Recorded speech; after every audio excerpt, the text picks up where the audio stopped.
예레미야가 4장 1절에서 3절 말씀입니다. 구약성경 1148면에 있습니다. 예레미야가 4장 1절에서 3절입니다.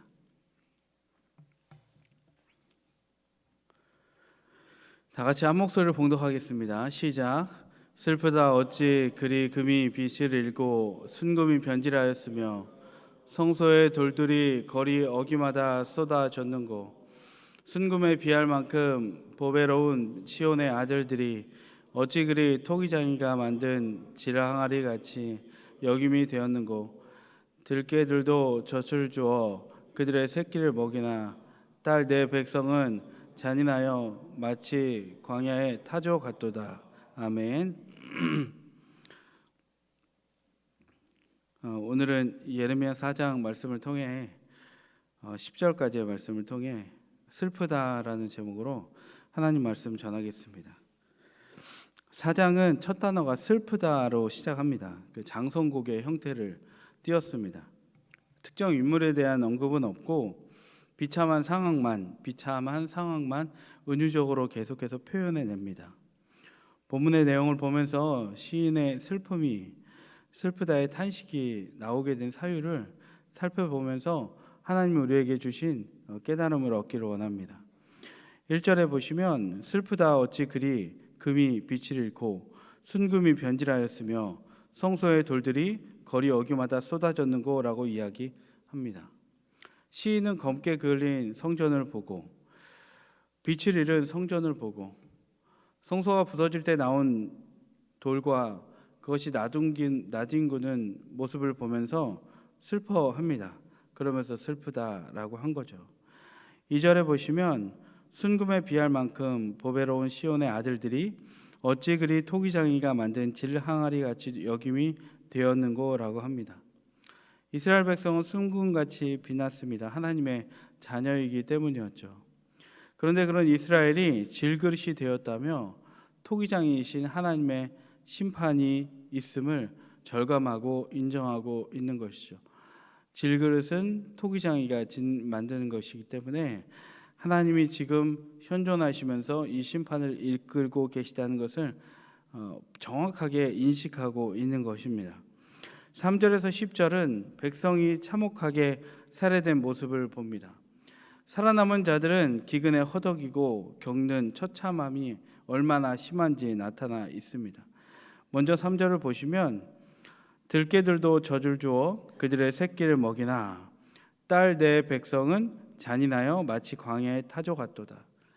다시 한번 읽으면 들깨들도 젖을 주어 그들의 새끼를 먹인다. 근데 내 딸 내 백성은 잔인하여 마치 광야의 타조 같다. 들깨와 타조를 대조하면서 설명을 하고 있죠. 먼저 들깨는 떼를 지어 무리지어 다니면서 짐승의 죽은 사체를 뜯어 먹습니다. 그래서 히브리 사람들은 괴물이라고 표현하기까지 했습니다. 그러나 그 괴물도 자신의 새끼에게는 젖을 줍니다. 이어 시인은 남은 3절에서 내 딸 내 백성 즉 이스라엘은 잔인하여 마치 광야의 잔인한 타조 같도다 라고 이야기합니다. 여러분, 타조는 특성이 알을 낳고 둥지에 버려둔 채로 모래에 알을 낳은 다음에 둥지에 버려두고 사냥을 갑니다. 무정한 짐승을 나타낼 때 씁니다. 욥기 39장 16절에도 보면 그 새끼에게 모질게 대함이 제 새끼가 아닌 것처럼 하며라고 성경에 욥기에 분명히 타조에 대해서 그 무정함을 이야기합니다. 그러니까 이스라엘이 그만큼 자녀에 대해 무정했다. 당시의 시대상을 고발한 것이죠. 4절에 보시면 젖먹이가 목말라서 혀가 입천장에 붙음이요 어린 아이들이 떡을 구하나 떼어줄 사람이 없도다. 젖먹이가 목말라서 혀가 입천장에 붙습니다. 젖먹이는 젖을 먹어야 되죠. 아무것도 못한 어미가 먹을 것이 없으니까, 바벨론의 침략으로 인해서 먹을 것이 다 사라졌으니까 어머니가 못 먹으니까 아이한테 젖을 물려봤자 나오는 게 없는 거예요. 물려봤자 소용이 없는 상태인 것입니다. 젖먹이가 젖을 물어도 아무것도 안 나오니까 아이의 혀가 입천장에 붙어 생명이 경각에 달한 것이죠. 이 세상을 보면 흉년과 같습니다. 아이들은 학업 스트레스, 각종 유혹에 빠져 있습니다. 중고등학생들, 청년들도 마찬가지인 것 같습니다. 영적 기근의 상태를 어렵지 않게 볼 수 있는 것이 너무너무 안타까운 현실이에요. 부모 세대도 마찬가지이지요.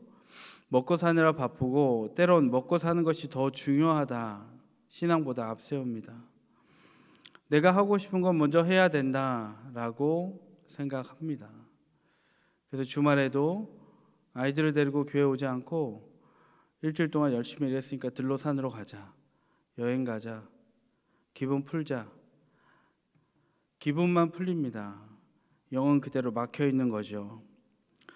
평생 그렇게 살아가겠다, 열심히 살겠다, 주말에는 아이들과 가족들이 뭉치는 게 이 세상, 힘든 세상 살아가는 길이다라고 합니다.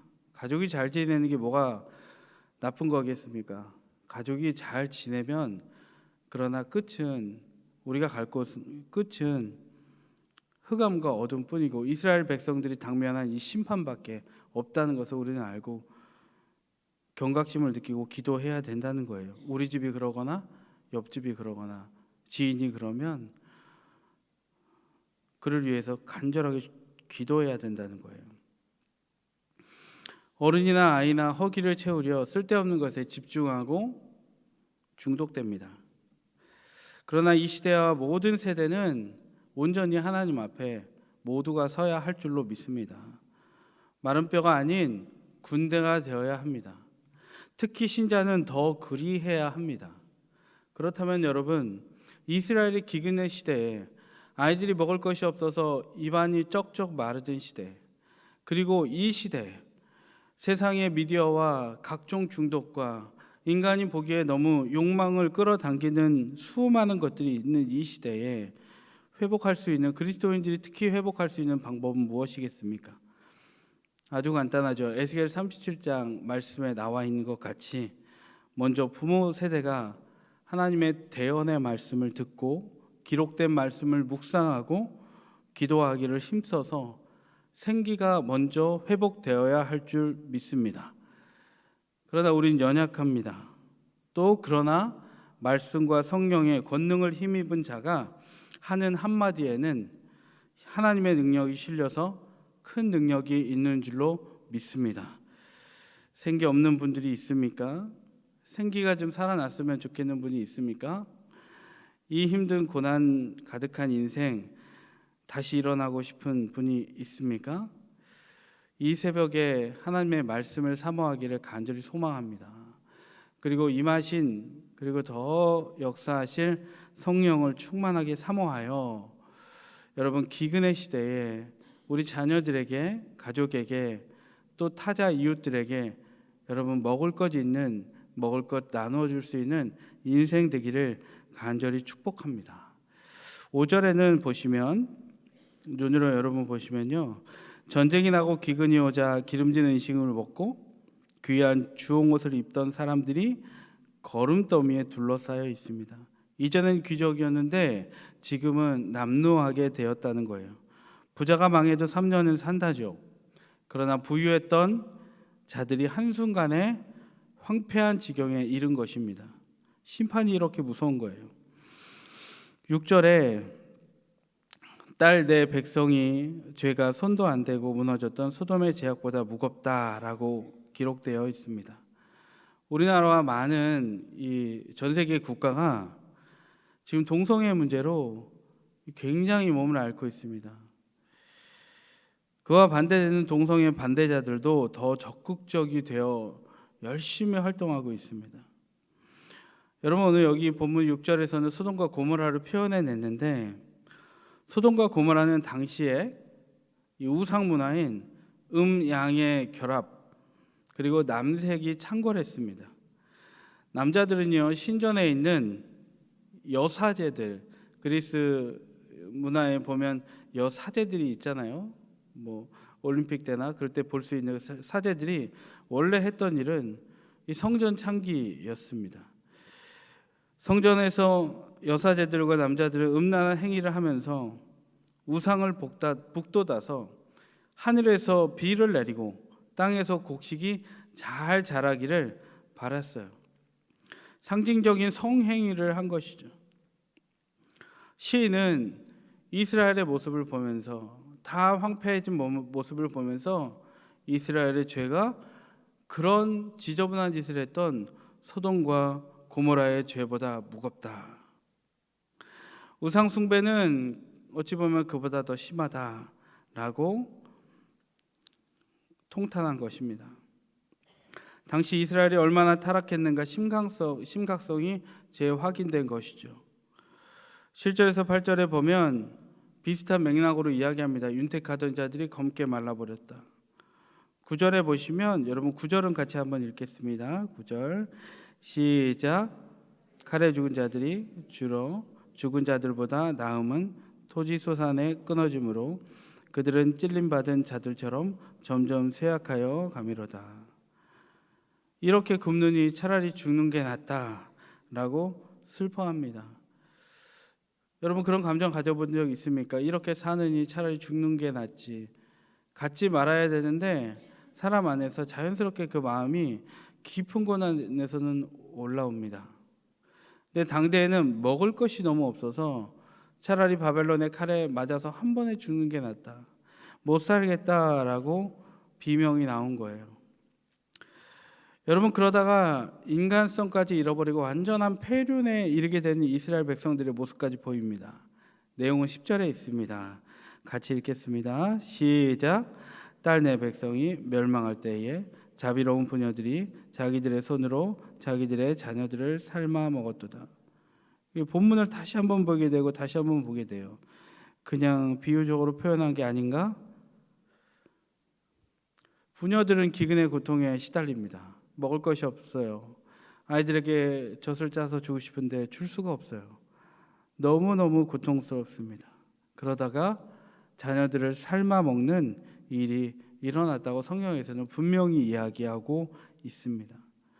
그런데 여러분 본문에 부녀들을 수식하는 단어가 중간쯤에 보시면 딸 내 백성이 멸망할 때에 자비로운 부녀들이라고 붙어 있어요. 아무리 자비로웠어도, 아무리 교양이 있어도 전쟁과 기근에 흉측하게 말라버린 육체는 급기야 인격까지, 천륜까지 폐륜으로 만들어버리는 말라 비틀어진 세상을 만들어버리고 말았다는 거예요. 말씀을 맺겠습니다. 말씀을 듣는 내내 기쁨의 감정이 올라오기 어렵습니다. 우리는 이 내용을 새벽 설교 때 듣고 또 집에 가서 한 번 더 읽는다고 생각한다면 슬프다라고 할 수밖에 없을지도 모릅니다. 하나님의 말씀을 따르지 않고 불순종과 우상숭배, 죄의 결과로 오는 심판은 그 파장이 참으로 큽니다. 개인과 가정의 윤리, 사회의 형태까지 감당 못할 정도로 망가져 버려 나뒹굴게 됩니다. 그러나 하나님은 여러분 말씀에 순종하고 하나님만 사랑하고 그분과 교제하는 자를 기뻐하십니다. 그러므로 여러분 하나님의 말씀에 순종하고 오늘도 지켜나가시기를 바랍니다. 하나님을 마음과 뜻과 정성과 생명을 다해 사랑하기를 바랍니다. 하나님이 자녀됨의 회복을 허락하여 주실 줄 믿습니다. 그랬을 때 하나님은 재앙을 겪으면서 내뱉게 되는 슬프다의 탄식이 아니라 하나님의 복을 누리며 평안과 미래의 소망을 노래하는 인생을 살게 하실 줄 믿습니다.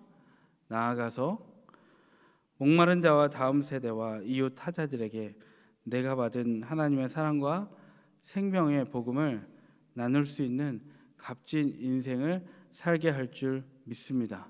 그래서 오늘도 이 새벽 예배 이후에 금요 성령 집회가 있죠. 오셔서 말씀과 깊은 말씀과 정말 하나님께 드리는 찬양을 마음껏 드리시기를 간절히 소망합니다. 그리고 주일 예배 또 있을 새벽 예배 그리고 3회째 찾아온 세일의 기도회, 이 일을 통해 위대한 일을 기대하고 위대한 일을 소망하며 하늘로부터 공급받고 많은 우리의 자녀들에게, 우리 집에 있는 자녀와 교회에 있는 다음 세대에게, 그리고 우리의 예수 안 믿고 죽어가는 이웃들과 타자들에게, 또 우리 가족들에게 젖을 물리고 나누어져서 여러분 자신도 풍성해지고 우리의 주변도 그 다시 젖을 먹고 살아나는 온통 축복으로 넘치는 복된 인생 살아가시기를 간절히 소망합니다. 같이 기도하겠습니다. 하나님, 세상 것 즐기고 나의 욕망, 내 뜻대로 사는 일에 빠져 슬프다의 인생의 결론을 맞이하지 않게 하여 주옵소서. 하나님의 말씀에 순종하고 기도함으로 하나님과 교제하고 자녀됨의 기쁨을 잃지 않게 하여 주시옵소서. 말씀을 내 안에 가득 채움으로 다음 세대와 타자에게, 또 우리 자녀에게, 또는 내 남편 아내에게 나누어줄 말씀이 있고 나누어줄 사랑이 넘치는 인생 살게 하여 주옵소서. 그로 인해서 내 주변에 나로 인해 풍성함을 가진 자들로 가득하게 되는 관계의 축복을 허락하여 주시옵소서. 대한민국을 불쌍히 여겨주셔서 동성애 차별금지법, 악법 통과를 막아주시고 소돔과 고모라보다 악해져 심판받는 민족이 아니라 하나님의 일을 수행하는 거룩한 나라 될 수 있도록 진리로 서게 하여 주옵소서. 주님이 주신 예물 다시 구별하여 드렸사오니 쓰여지는 곳에 하나님의 구원과 회복과 다시 사는 부흥의 역사가 있게 하여 주시옵소서. 감사드리며 예수 그리스도의 이름으로 기도드립니다. 아멘.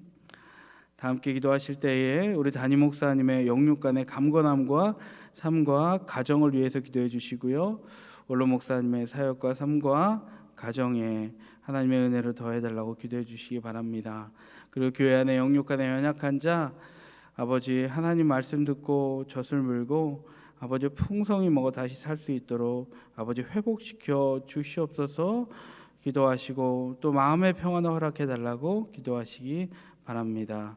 그리고 오늘 금요 성령 집회 위에서 도고 기도해 주시고 찬양인도 말씀 전하시는 목사님 위에 하나님의 큰 은혜 부어 달라고 기도하시고요, 세일의 기도회 가운데 하나님 은혜 주셔서 강사님들 준비할 때 성령으로 충만하게 도와주시고 준비하는 팀과 찬양팀과 말씀 전하는 모든 장비들 다스려 주셔서 정말 큰 은혜 받는 시간 될 수 있도록 하나님께 간절히 기도하겠습니다. 우리 주의 이름을 한번 간절히 부르고 기도하십니다.